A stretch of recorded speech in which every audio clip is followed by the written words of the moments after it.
Thank you. My name is Gustav Kruse from Sweden. I have a question to King Heidi singing. I was amazed over the low frequency of internet users that you showed on one of the images. And I wonder, can you see, is there similarities? Are there low users of the mobile phones or whatever? In my country, many people use internet. Many more. And I cannot understand why is it. Is it a cultural explanation or what? Heidi. Germany is a high-tech country, isn't it? You was surprised about the low frequency, of internet users. I think Germany is not the best in this case. There are not a lot of programs and not a lot of budget for getting free internet possibilities, and there are also not really good offers for young and elderly people. There are a lot of good examples, but it's not the same like in Scandinavia. You are much better in this way because you have another tradition also with mobile phones and all the new technology. And I think it's very important to see how the facts are, because then we have to be careful with only e-participation and e-information. We have to look after all the people who have not the possibilities. Yeah. So you mean it could be economic reason? You said that it's expensive. And it's a politician reason too, I think, that it's not the highest topic for politicians. Yeah. We had a tax reduction to buy computers at home. Okay, thank you. Fran.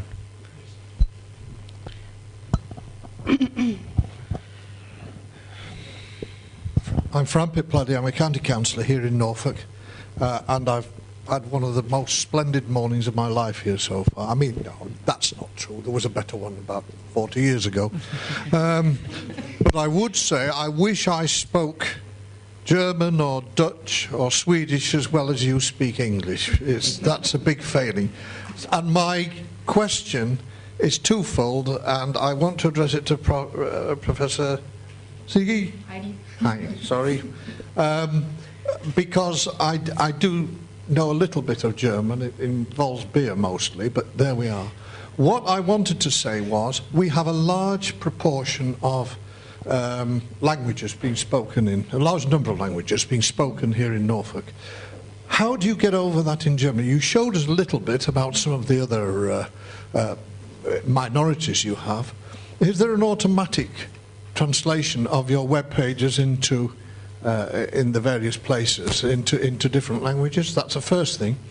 And the second thing is, here in Britain, as you probably know, we're on the point of giving up analog television completely. And I noticed that some of your statistics came from two of your broadcasters in particular, ARD, I think, and ZDF, were on your... But is Germany going down the digital television route? Because I think that's one way in which we could put a lot of information across and encourage people in the less able groups to develop an interest in politics. We vote all the time on our TV programs for stars we like and stars we don't like and people we want to be thrown off various game shows. And it seems to me this is a way forward. Have you any comments on that, please? First question was about automatical translation. I don't know about this kind of systems which are really so good that we can take it.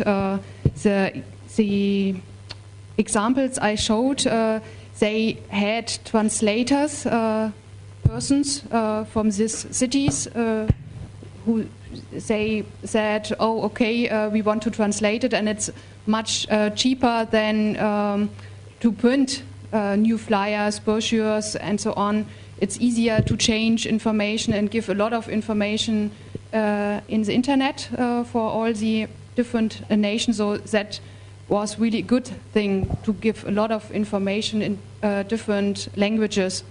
But real person has to have to translate it. Yeah. And the digital television. Maybe my colleague here know about this more. It's getting more and more popular.